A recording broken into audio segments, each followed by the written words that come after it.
Fortunate this morning to have with us to talk about the criminal justice system and youth incarceration, Mr. Eric Evans.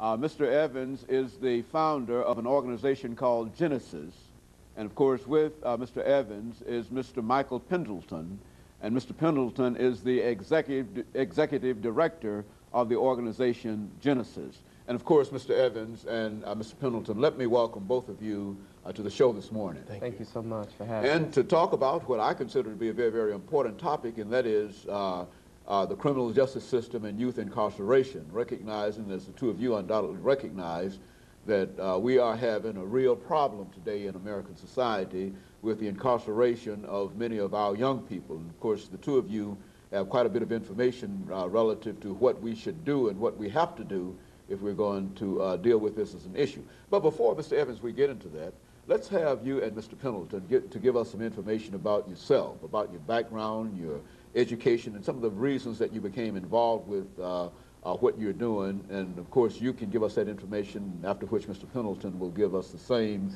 information in reference to his involvement. And then we'll have a chance to talk about some of the real problems dealing with youth incarceration. Okay. Once again, I'm Eric Evans, but I guess the main reason why I got involved with this thing, I'm from J.C. Napier Projects, and I grew up there 21 years of my life, and I saw a need. I lost my brother to the streets back in '96.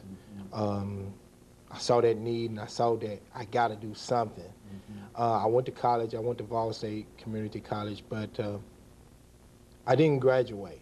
And so for a long time, I thought that there was nothing I could do. But I was just like, well, I got to do something. And I was trying to do some research about a year ago on how much it costs and what it takes to have a kid in your facility. And I made a call to the Juvenile Justice Center downtown and spoke with Gwendolyn Harris.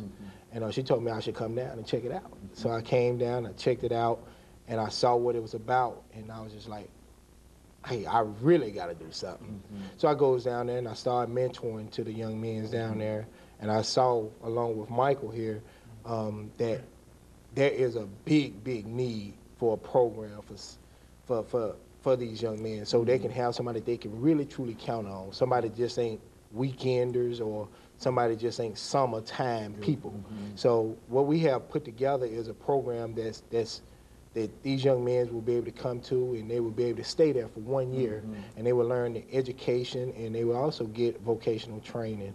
And that's basically the reason why I got involved. That's all I need. Very good. And of course, Mr. Pendleton, your involvement, how did you become involved with this Genesis program? Well, it's amazing that my involvement really is I've been in empowerment for about 17 years. I've done empowerment programs for 17 years. And I think briefly, as we talked over the phone, we talked about some of my apprehensions in terms of being able to get even involved with the project. I got involved because, as Eric, reiterated, my main problem with empowerment, sometimes we use words as scapegoats, and many of the times when you deal with empowerment programs, we deal with it from the standpoint of giving a child an opportunity for a month or 2 months or 3 months, and then nothing happens after that. So during the years, I've really kind of fought for that.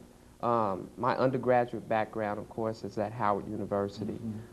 Did my undergraduate study there, and did some graduate work upstate New York with an area of concentration in musical theater and music business. So I kind of bring that to the table. I've worked in the industry for over 17 years. So I've had an opportunity to really kind of see a lot of things. And what we've done, I believe, we've been able to find a way to mesh together all of our identities towards the common goal. And the common goal is what's in the middle, and that's the life of the child. I may also add that I think what's so phenomenal about this experience is that this is necessarily not my